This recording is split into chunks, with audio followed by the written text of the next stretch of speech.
नमस्कार दोस्तों, मैं एसके सर आपका सेंटर ऑफ एजुकेशन के यूट्यूब चैनल पे स्वागत करता हूं। हम लोग देख रहे हैं CHSL एग्जाम 2023 का कुछ क्वेश्चन जो एग्जाम में पूछने वाला है, और वो क्वेश्चन भी करवाएंगे जो एग्जाम में आया हुआ है, उसको भी लेकर आएंगे। लेकिन फिलहाल हम लोग देखेंगे जो एग्जाम में पूछने वाला क्वेश्चन है उसी को खासकर टारगेट किए हैं, और उसी क्वेश्चन को कैसे पूछता है और किस तरीके से पूछ सकता है, इस पर बात करते हैं। तो आज इस तरह का सेट नंबर आज चौथा चलेगा। इसके पहले 3 सेट चल चुका है और इसका प्लेलिस्ट भी आप लोग को बना दिया गया है। तो आप YouTube पर प्लेलिस्ट में जाइए, CHSL 2023 देखिए और उसमें आपका मिल जाएगा। तो हम स्टार्ट करते हैं आपका सेट नंबर 4। तो चलिए,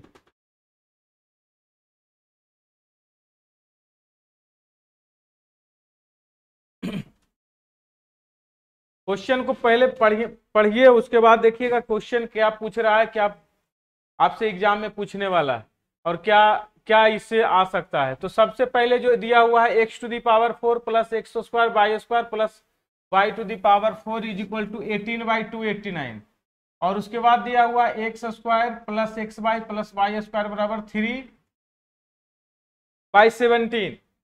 आपसे पूछ क्या रहा है, आपसे पूछ रहा है 2 इंटू x² प्लस y²। ये क्वेश्चन पूछ रहा है। अगर इसके बारे में थोड़ा सा भी ज्ञान रहेगा तो आप इस क्वेश्चन को इजी से बना सकते हैं। और ये ज्ञान ये कहता है कि आपको इसके लिए फॉर्मूला याद रखना चाहिए, जो होता क्या है x⁴ plus x² y² plus y⁴ is equal to होता है आपका x² plus xy plus y² into में x² minus xy plus y²। ये आपका होता है। और जब ये फॉर्मूला आपको याद रहेगा तो आप इस क्वेश्चन को किसी भी तरीके से बना सकते हैं। अब देखिए इस क्वेश्चन में पूछता क्या है एक्चुअली में। क्वेश्चन जब ये वाला टर्म दिया रहता है, ये वाला टर्म दिया रहता है, तो ये वाला टर्म पूछता है, ठीक है। यानी x² minus xy plus y² पूछता, तो हम यहाँ पर इस क्वेश्चन का आंसर लिख पाते हैं कि 18/289 is equal to 3/17 is equal to, जो आपसे पूछ रहा है x² minus xy plus y²। ये आपसे पूछता, तो हम यहाँ से क्या करते, 3 से कैंसिल करवा लेते 6 टाइम से, और ये 17 से कैंसिल करा लेते 17 टाइम से। तो आपका जो आंसर आ जाता 6/17 आ जाता आपका आंसर। 6/17 आपका आ जाता है इसका वैल्यू। और ये एग्जाम में पूछता है, यही पूछता है। बट लेकिन यहाँ पर जो क्वेश्चन पूछा हुआ वो लिखा है कि x² प्लस y², आप बता दीजिए, वो भी 2 इंटू x² प्लस y²। तो अब क्या करेंगे, तो अब क्योंकि ये भी निकाल चुके हैं और ये भी निकल चुका है, तो दोनों का वैल्यू करके और जोड़ दीजिए तो आपका आंसर आ जाएगा। और इसका वैल्यू क्या होता है, तो इसका वैल्यू होता है x² plus xy plus y²। इसका वैल्यू देखिए दिया हुआ क्या है आपका 3/17। वहीं पर आप हम लोगों ने निकाल लिया है इसका वैल्यू, और ये आपका ले चुके हैं आप 6 और 6/17। और जैसे ही इसको कटाइएगा ये कैंसिल हो जाएगा और जो चाहिए आपको वही मिल गया आंसर। तो आपका यहाँ से ऐड हो जाएगा, चूंकि एलसीएम सेम है तो 17 और ऊपर में 9, और ये आपका 9/17 आपका आंसर होगा ऑप्शन नंबर बी। और अगर इसका वैल्यू पूछता तो आपका 6/17 आंसर होता। 6/17 किसका आंसर होता है, तो आपका इसका आंसर होता। अगर ये पूछता तो ये आंसर करते, लेकिन आपसे पूछा क्या है 2 इंटू x² प्लस y² पूछा है। ये काफी इंपॉर्टेंट क्वेश्चन है एग्जाम में। इससे CHSL हो या CGL हो, इसमें से एक क्वेश्चन आता है। लगभग पिछला CGL में भी इससे क्वेश्चन पूछा हुआ है। चलिए, क्वेश्चन लिखा है कि एक 36 सेंटीमीटर भुजा वाला समबाहु त्रिभुज है। इक्विलेटरल ट्रायंगल दिया हुआ है 36 सेंटीमीटर का। इक्विलेटरल ट्रायंगल आप बना लीजिए जिसका साइड आपका दिया हुआ है 36, और उसके कहता है एक अंतःवृत्त बनाया गया है। इसमें एक अंतःवृत्त बनाया गया। तो अंतःवृत्त कैसे बनता है, तो आपका अंतःवृत्त ऐसे बनता है। और उसके बाद कहता है इस वृत्त के अंदर बनाए जाने वाले वर्ग का एरिया बताइए। और इस वृत्त के अंदर में भी एक वर्ग बनाया जाता है स्क्वायर, और इस स्क्वायर का एरिया आपको पूछ रहा है। इस स्क्वायर का एरिया, इस स्क्वायर का आपसे क्षेत्रफल पूछ रहा है, तो वर्ग का क्षेत्रफल आप इसे बता देंगे। ये है आपका स्क्वायर बन गया। तो सबसे पहले अगर हम निकालना चाहेंगे, अगर साइड दिया हुआ है 36, तो हम क्या निकालेंगे, तो सबसे पहले रेडियस निकालेंगे इसका, सर्कल का रेडियस। और सर्कल का रेडियस बराबर अब हम लोग जान चुके हैं कि इसका जो होता है साइड, साइड डिवाइडेड बाई 2√3, क्या हो जाता है 2√3। इसको कैंसिल कीजिएगा तो 18 आ जाएगा, और ये √3 से ऊपर नीचे रेशनलाइज कीजिएगा तो आ जाएगा 6√3, यानी r का वैल्यू आपका मिल गया 6√3। और जय r का जो वैल्यू मिल गया 6√3, ये इसका रेडियस हो गया। और आप एक बात का ख्याल रखिए कि जैसे ही अगर ये आपका रेडियस मिल गया तो ये इसका डायमीटर देखिए क्या हो जाता है, इसका विकर्ण, क्या हो जाता है विकर्ण। और डायमीटर, ये विकर्ण जो होगा इसके लिए डायगोनल का काम करेगा। और ये आपका देखिए 6√3 रेडियस है, तो व्यास क्या हो जाएगा 12√3। मतलब हम इसको लिख सकते हैं व्यास हो जाएगा 12√3, और 12√3 के बदले क्या हो जाएगा, अगर इसका साइड ए है और इसका साइड ए है तो ये होता है √2a, ये होता है √2a। तो हम यहां से लिख सकते हैं √2 into A, √2 into A is equal to 12√3, यही हम लिख सकते हैं। लेकिन आपसे ये नहीं पूछा है कि ए का मान मुझे बता दीजिए, आपसे पूछा है कि ए स्क्वायर का वैल्यू क्या होगा। तो जब ए स्क्वायर पूछा है तो हम बोथ साइड स्क्वायर कर देते हैं, तो आ जाएगा 2a स्क्वायर, और यहाँ पर आ जाएगा 12 इंटू 12 आई इंटू 3। देखिए 2 से कैंसिल हो जाएगा और ये 6 बार में आ जाएगा, और ये मल्टीप्लाई कर लेंगे तो आपका आंसर आ जाएगा ए स्क्वायर इज इक्वल टू 12 और 18 को मल्टीप्लाई कर लीजिएगा तो आ जाएगा 12 तिया 36, 216। कितना आ जाएगा 216। देखिए ये जो है 6 इंटू 6 इंटू 6 3 बार मल्टीप्लाई है, जिसको जो कि होता है 216, और ऑप्शन आपका आंसर है 216। ए स्क्वायर क्यों निकाले, क्योंकि हमारा पूछ रहा था स्क्वायर का एरिया, और एरिया ऑफ स्क्वायर आपका भुजा स्क्वायर होता है, तो इसलिए मैंने ए स्क्वायर निकाला। ये काफी अच्छा क्वेश्चन है, काफी कॉन्सेप्चुअल क्वेश्चन है, और ये सब एग्जाम में आएगा। तो आप कॉन्सेप्ट को क्लियर करके रखिए कि क्या होता है अगर अंतःवृत्त की त्रिज्या, एक त्रिभुज बनाया हुआ है और उसके अंदर एक वृत्त बनाया हुआ है, तो अंतःवृत्त की त्रिज्या होता है a/2√3, a/2√3, जबकि बाहरी वृत्त की त्रिज्या होता है a/√3। बाहरी वृत्त, अगर बाहर वृत्त बनेगा तो इसका होता है a/2, और ये ट्रायंगल उसके लिए होना चाहिए इक्विलैटरल ट्रायंगल, समबाहु त्रिभुज होना चाहिए, तभी आप ऐसा कर सकते हैं।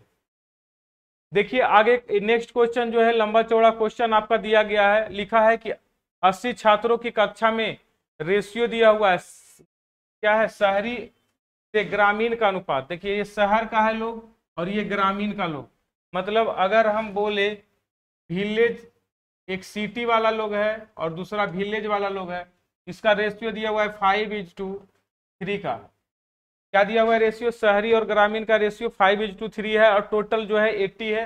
तो इसको रेशियो में बांटिएगा तो 8 बराबर 80, तो 1 बराबर 10। इसका मतलब ये जो है सिटी में कितने लोग रहेंगे 50 लोग, और शहर में कितने, विलेज में कितने लोग रहेंगे 30 लोग। इसको मैंने निकाल दिया, ये इसमें से 50 लोग रहेंगे, इसमें 30 लोग रहेंगे। आगे पर आते हैं, कह क्या रहा है, कहता है एक परीक्षा में ग्रामीण छात्रों का औसत शहरी छात्रों की तुलना में 40% अधिक है। देखिए अगर 40% की बात करता है तो हम लोग पढ़ते हैं 4/10, ठीक है। और अगर और इसको बढ़ा लीजिए, कटा लीजिएगा तो इसको बोलते हैं 2/5। जबकि बोल रहा है अधिक है, और जैसे ही अधिक करते हैं तो ये हो जाता है 7/5। क्या हो जाता है 7/5। और देखिए 7 कौन हो जाएगा, 5 कौन हो जाएगा, तो जो अधिक है, तो अधिक कौन है ग्रामीण वाला। तो ग्रामीण वाला का औसत जो है अंक शहर से 40% अधिक है। इसका मतलब अगर हम इसको शहर वाला को बोलते हैं तो इसको बोल सकते हैं 5x इसको अंक मिलता होगा, और इसको बोलेंगे तो इसको 7x अंक मिलता होगा, क्योंकि 40% का मतलब होता है 2/5, और इसको इंक्रीज कर देंगे तो 7/5 आ जाएगा, और अंक में बोला जाएगा तो ये 5x हो जाएगा और ये 7x हो जाएगा। तो आगे बढ़िए क्या लिख रहा है, यदि सभी छात्रों का औसत 92 दिया हुआ है, और अगर हम इन दोनों को ऐड कर दें तो टोटल छात्र निकल जाएगा, और टोटल छात्र का वैल्यू इतना है, इतना अंक है। और यहाँ पर देखिए टोटल छात्र कितना था 80, और उसका एवरेज क्या दिया हुआ था 92, तो इंटू 92। अब यहाँ पर आप क्या कर सकते हैं, तो यहाँ पर आप पहले 0 कटवा सकते हैं, अब दोनों जगह 0 कट गया तो यहाँ से आ गया 5 से 25 हो गया, यहाँ 7 से 21 हो गया, और 21 और 25 को ऐड करते हैं तो 46 आता है। और यहाँ पर आ गया 8 इंटू 92, और 46 से 92 दो बार में कट जाता है, और x का वैल्यू आपको मिल जाता है 16। लेकिन पूछ क्या रहा है, ये इस पर रहे तो कहता ग्रामीण छात्रों का औसत क्या था। देखिए ग्रामीण छात्रों का औसत कितना था हमारा 7x, क्या था 7x, तो x बराबर 16, तो 7x इक्वल टू आपसे पूछ रहा है 7x इक्वल टू पूछ रहा है 7x, और 7x इक्वल टू 16 से गुना कर दीजिए, 7 गुना 16, 16 से गुना कर दीजिएगा तो आ जाएगा 112। कहाँ है option number D number option में। क्वेश्चन बड़ा देखने में लग सकता है लेकिन क्वेश्चन का आंसर छोटा होता है, इतना समझाने के लिए इतना लिखे, नहीं तो आपका आंसर इतना समझाने की कोई जरूरत नहीं था। एक बार ये नंबर लिखना होता, दूसरा नंबर ये, और तीसरा में आपका आंसर। ये 3 लाइन का क्वेश्चन था, और 3 लाइन का क्वेश्चन आपका इजी से बन जाता। चलिए नेक्स्ट क्वेश्चन आते हैं। ये बेहद ही खूबसूरत सा क्वेश्चन दिया गया है, और ये जो क्वेश्चन है एग्जाम में आया है, सीजीएल रिसेंटली पूछा है ये क्वेश्चन को, सीजीएल में रिसेंटली ये क्वेश्चन पूछा है। अगर आप इस क्वेश्चन को गौर से देखिएगा तो काफी इजी लगेगा, लेकिन आप अगर ऐसे ही पढ़ के छोड़ दीजिएगा तो ये काफी हार्ड आपका हो जाएगा, ये बनेगा नहीं। देखिए पूरे क्वेश्चन में क्या कहता है, सबसे बड़ा संभव मान बता दीजिए जो x से विभाजित है। x कर रहा इतना, इतना और इतना, सबसे बड़ी संख्या संभव मान जो x द्वारा विभाजित है, मतलब कौन सा नंबर है जो इसको कटवा दे, इसको कटवा दे और इसको कटवा दे, वो नंबर x होगा, मतलब इस HCF। अब क्या कहता है, प्रत्येक स्थिति में शेष भी बचना चाहिए। अगर ये नंबर ये नहीं देता, अगर ये नहीं लिखता प्रत्येक स्थिति में रिमाइंडर y बचता है, तो हम इसका डायरेक्ट HCF निकालते, इसका हम लोग डायरेक्ट HCF निकालते। बट अब यहां से चूंकि दे दिया है कि रिमाइंडर अगर सेम बचता है, शेषफल y बचता है, इसका मतलब एक ही होता है रिमाइंडर समान बच रहा है।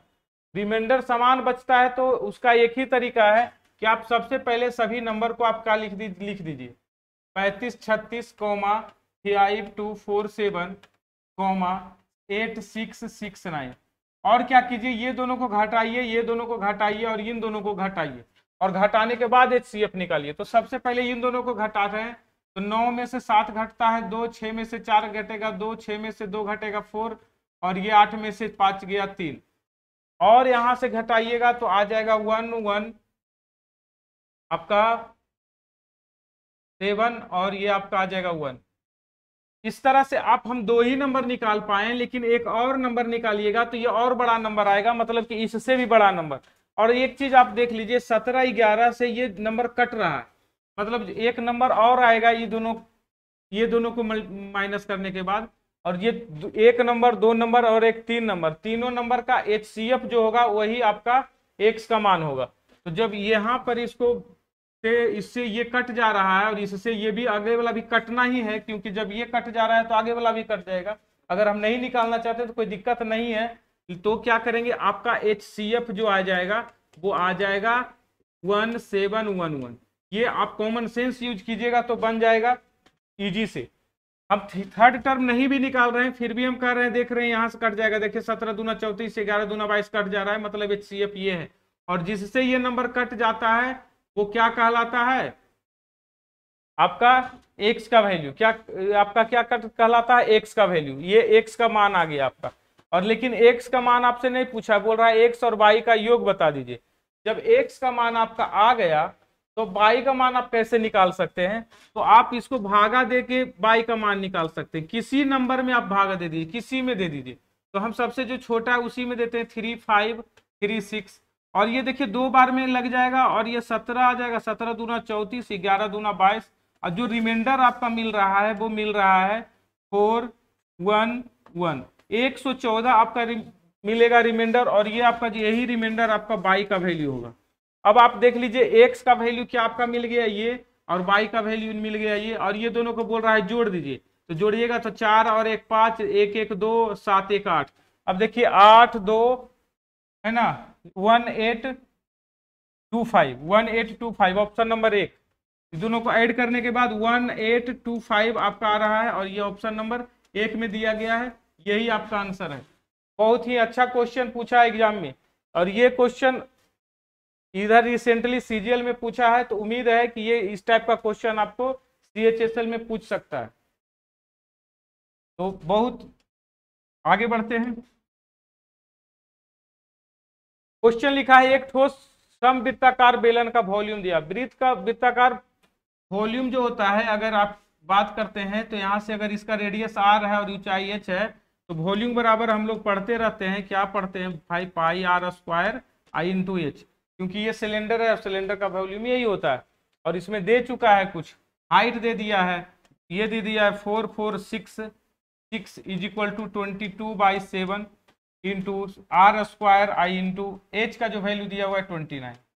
लेकिन आपसे पूछ क्या रहा है, वक्र पृष्ठ क्षेत्रफल। देखिए वक्र पृष्ठ क्षेत्रफल को आप अगर पढ़ेंगे तो कर्व सरफेस एरिया, और कर्व सरफेस एरिया आपका जो होता है, कर्व सरफेस एरिया होता है आपका 2 पाई आर एच। 2 तो लिख ही दीजिएगा, पाई का भी वैल्यू आप लिख दीजिएगा, आर का वैल्यू आपको नहीं मालूम है बट एच का भी वैल्यू मालूम है। तो आपको यहाँ से सिर्फ और सिर्फ आर निकालना है और आर निकाल के वहां पुट करना है और आपका आंसर आ जाएगा। देखिए ये कैंसिल हो जाता है, 22 दूना 44, 22 तिया 66, और 29 से भी शायद कैंसिल हो जाएगा, 29 9 तिया 27, 9 सत्ते 63, 7 बार में।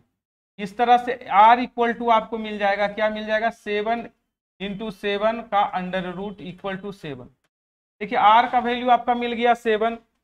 तो अब जैसे ही आप पुट कर लेंगे तो आंसर आ जाएगा 2 into 22 divided by 7 into 7 I into 29।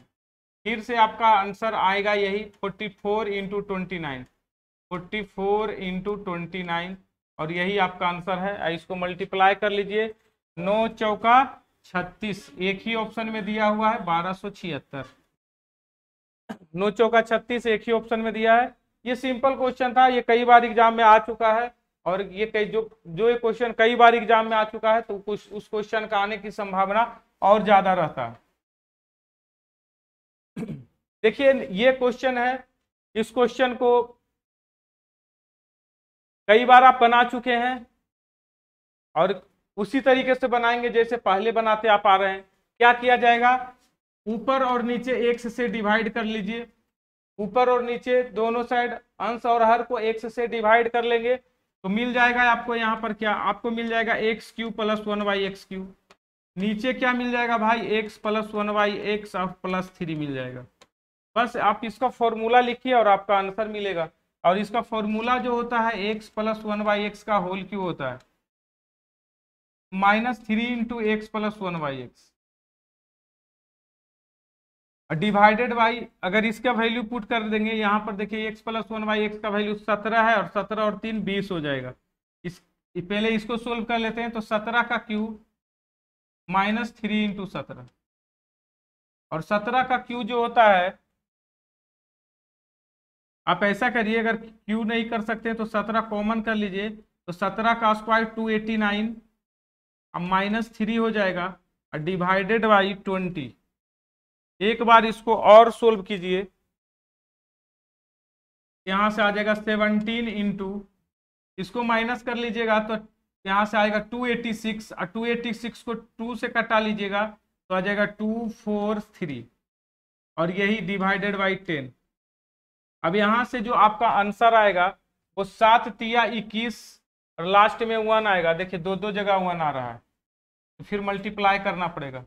17 तिया 51, 17 चौका 68, और 5 जो होता है 73, 31 वाला आएगा ऑप्शन नंबर बी, यही आ गया है आपका। तो मल्टीप्लीकेशन आपका ठीक होना चाहिए, तभी आप आंसर ला पाइएगा। अगर 17 का टेबल याद है, 19 का टेबल याद है, तो आप इजी से क्वेश्चन कर सकते हैं। ठीक है, तो आपका यही आंसर होगा। इसमें थोड़ा सा बेसिक क्वेश्चन ही था, बस थोड़ा सा कैलकुलेशन के लिए 17 लिख दिया है, 19 दे देता है। अगर इजी रखना रहता तो 8 देता है, 6 देता है, 5 देता है। चलिए आगे बढ़ते हैं। कहता है एबीसी एक त्रिभुज है जिसमें एसी को ई तक बढ़ाया दिया जाता है। एक पहले ट्रायंगल बना लीजिए, और जिसमें कह रहा है कि ए बी सी में एसी को ई तक बढ़ा दिया गया है। देखिए एसी को ई तक बढ़ा दिया गया है, और डी ए बी पर एक पॉइंट है। आगे में लिखा है कि डी जो है ए बी पर एक पॉइंट है, तो डी ए बी पर एक पॉइंट ला डाल दीजिए। आगे फिर कुछ लिखा है कि a d is equal to c d है, a d equal to c d, c d को ऐसे मिलाएंगे तो सी डी हो जाएगा, मतलब ये भुजा बराबर ये भुजा। और कुछ लिखा है क्या, और इसी के इक्वल में ये बी सी है, और आपका जो दिया हुआ है बी सी ई जो दिया हुआ है वो 72 है, बीसीई दिया हुआ है 72, और आपसे पूछ रहा है डीबीसी का वैल्यू क्या होगा। डीबीसी ये एंगल क्या होगा आपसे ये पूछ रहा है। तो बहुत अच्छा क्वेश्चन है, एग्जाम में ये भी आ चुका है, कुछ दिन पहले ही आया है। तो आप यहाँ पर देखिए क्या कर सकते हैं, आप यहाँ पर ये कर सकते हैं कि अगर ये साइड और ये साइड इक्वल है, इसका मतलब इस ट्रायंगल का ये एंगल और ये एंगल इक्वल हो जाएगा। बात समझिए, अगर किसी ट्रायंगल का दो साइड इक्वल है तो दोनों का बेस का एंगल इक्वल हो जाएगा, और जब ये दोनों बेस का एंगल ये दोनों के इक्वल में ये एंगल हो जाएगा 2 थीटा। एक्सटीरियर एंगल बराबर पढ़ चुके हैं, बोथ डिस्टेंट इंटीरियर एंगल, मतलब बाहरी कोण बराबर अंदर वाले दोनों कोण का जोड़, तो ये 2 थीटा होगा। अब चूंकि ये एंगल ये साइड और ये साइड बराबर है, इसका मतलब ये भी 2 थीटा होगा। और ये 72 जो एंगल बन रहा है वो भी ये दोनों का जोड़ के बराबर आ जाता है, क्योंकि हम लोग पढ़ चुके हैं ये जो एंगल होता है ये दोनों के जोड़ के बराबर होता है। तो हम यहाँ से 2 थीटा प्लस थीटा 3 थीटा लिख सकते हैं। 3 थीटा का वैल्यू 72 है, थीटा का वैल्यू 24 आ जाएगा, लेकिन आपका थीटा का वैल्यू नहीं पूछा है, आपका 2 थीटा का वैल्यू पूछा है, और 2 थीटा का वैल्यू आपका 48 आ जाएगा, और 48 देखिए आपका आंसर में दिया है।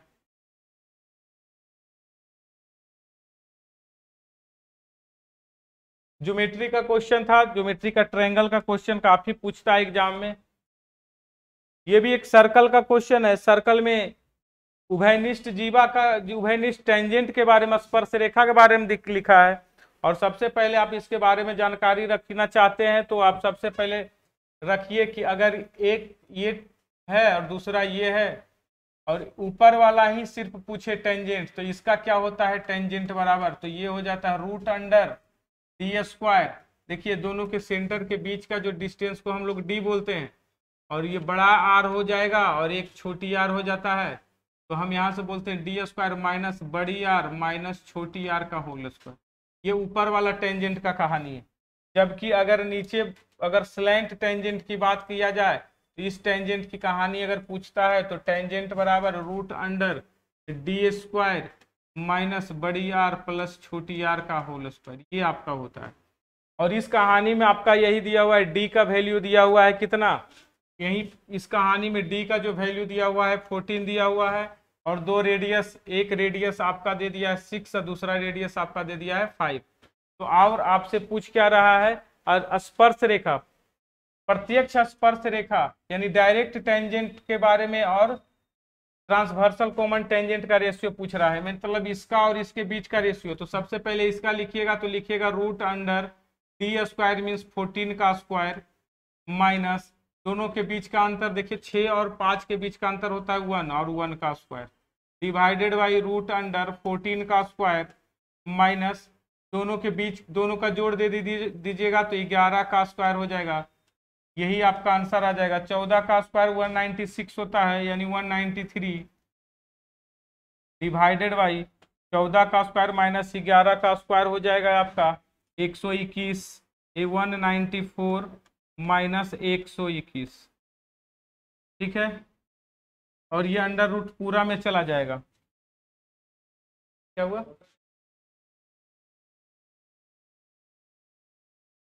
हाँ 95 आ जाएगा यहाँ, 96, 14 का स्क्वायर 96 होता है, 96 माइनस 195, ठीक है। यहाँ पर आ गया 195 माइनस में, यहाँ पर देखिए घट के आ जाएगा आपका 5, और यहाँ से घट जाएगा तो 9 में से 7, 5 2 गया 7, 75 आ जाएगा। और 5 से ये एनी हाउ कटना ही कटना है, तो 15 पचे 75, और यहाँ से कटा लीजिएगा तो 5 से कट जाएगा, 5 तिया 15 और 9 पचे 45, 39, और एक बार कट रहा है 5 तिया 15, और ये कट रहा है 13 बार में, यानी कि 13/5 आपका आंसर होगा, वो भी रूट में। और किस में दिया है 13/5 ऑप्शन नंबर बी में। तो इसमें यही आपको अगर ध्यान है, अगर कॉमन टेंजेंट में कि कौन सा डायरेक्ट टेंजेंट, इसको कहते हैं डायरेक्ट टेंजेंट है, इसको कहते हैं स्लैंट टेंजेंट, तो दोनों में अगर ध्यान है आपका फॉर्मूला तो आपका बनेगा क्वेश्चन, अगर फॉर्मूला ध्यान नहीं है तो आप इसको छोड़ के जाइएगा। फिर से कर रहा है ए बी सी डी एक समलंब चतुर्भुज इस प्रकार है कि ए बी और सी डी पैरेलल है। अब समलंब चतुर्भुज ट्राइपीजियम को बोलता है, ट्राइपीजियम में कह दिया ऐसे खींच दीजिए और इसको बोल दिया जा रहा है कि ये इसमें ए बी और सी डी, ए बी देखिए बड़ा का है साइड और ये सी डी है और ये पैरेलल भी है, उसके बीच का डिस्टेंस 35 दिया हुआ है, इसका बीच का डिस्टेंस का मतलब इसका हाइट दिया हुआ है 35 और ये 3x का है आपका, ये 2x का है। और जब हम इसका एरिया की बात करते हैं तो एरिया ही दिया हुआ होगा, ABCD का एरिया 2800, एरिया जो होता है भाई 1/2 into sum of both parallel side means 5x और इंटू 35 इज इक्वल टू 2800।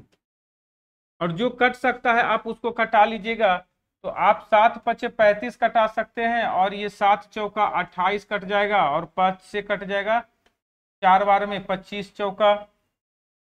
इस तरह से आपका यहाँ पर और 2 से 2 तो मल्टीप्लाई में चला जाएगा, इस तरह से x इज इक्वल टू आपका वैल्यू मिल जाएगा 4 × 4 16 और 2 32 32। लेकिन ये पूछ क्या रहा है CD की लंबाई, देखिए CD की लंबाई जो है क्या है 2x है, तो x का वैल्यू आपका 32 आ गया, तो 2x का वैल्यू आपका 64 आएगा। 64 का जो वैल्यू है आंसर कहाँ है 3 नंबर ऑप्शन। तो यही होता है sum of both parallel side into height. सारा एक वस्तु का अंकित मूल बता दीजिए, आप जो है इसका अंकित मूल बता दीजिए, यदि 20% और 14% का 2 बार छूट दिया गया।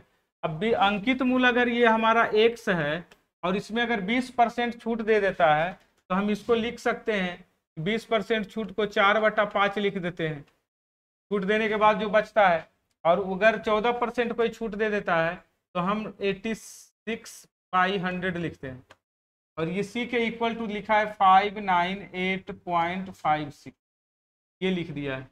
अगर और इसमें x का जो वैल्यू आ जाएगा, ये देखिए 100 इधर मल्टीप्लाई हो जाएगा तो आ जाएगा 59856 और ये वाला टर्म भी 5 इधर मल्टीप्लाई हो जाएगा और डिवाइड में आ जाएगा 4 × 86 और ये कटेगा पूरा का पूरा कट जाएगा अगर आप कटाएंगे, क्योंकि देख लीजिए आंसर कटा हुआ है तो आप यहाँ से कटा लीजिए, इसको कट जाएगा और आंसर आपका आ जाएगा। इसको रहने देते हैं और लास्ट में 0 वाला ही है।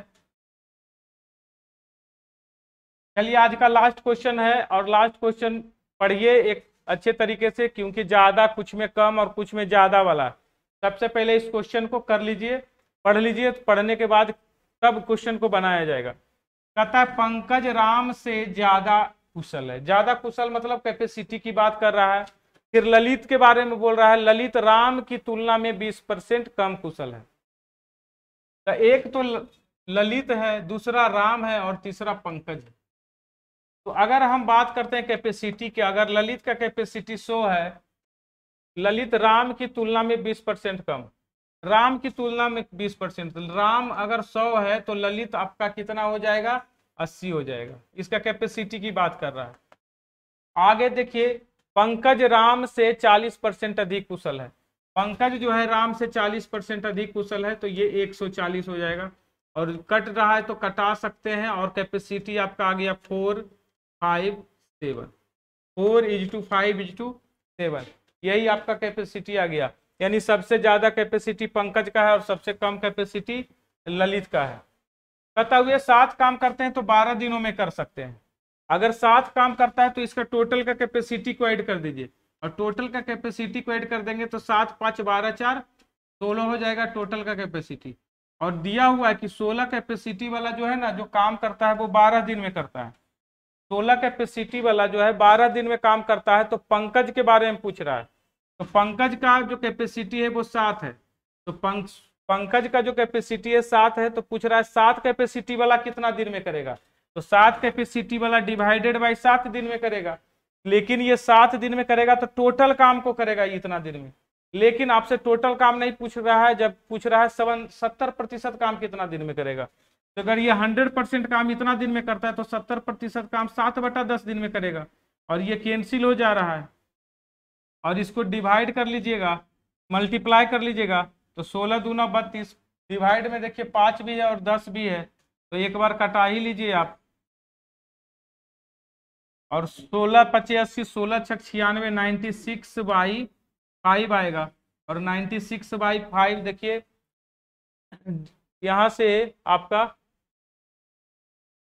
यही दे दिया है, यहां से ये नंबर हो जाएगा, क्योंकि 16 5 80 81 ही हो रहा है, और ये तो आंसर होगा नहीं, ये होगा नहीं, ये होगा नहीं, इसको उसी रूप में लिख दिया, इसको मल्टीप्लाई कर दिया है 2 से, तो आ जाएगा 6 दूना 12, 9 दूना 18, 1 19, 192/10, ये आपका दे दिया आंसर। ठीक है, तो आज का टोटल 12 से 13 क्वेश्चन मैंने करवाया। तो 12 से 13 क्वेश्चन को आप एक बार अच्छी तरह से क्वेश्चन को बनाइए, देखिए, और अपने दोस्तों के साथ शेयर कर दीजिए, और जो लोग सब्सक्राइब नहीं किए हैं सब्सक्राइब कर दीजिए। Thank you.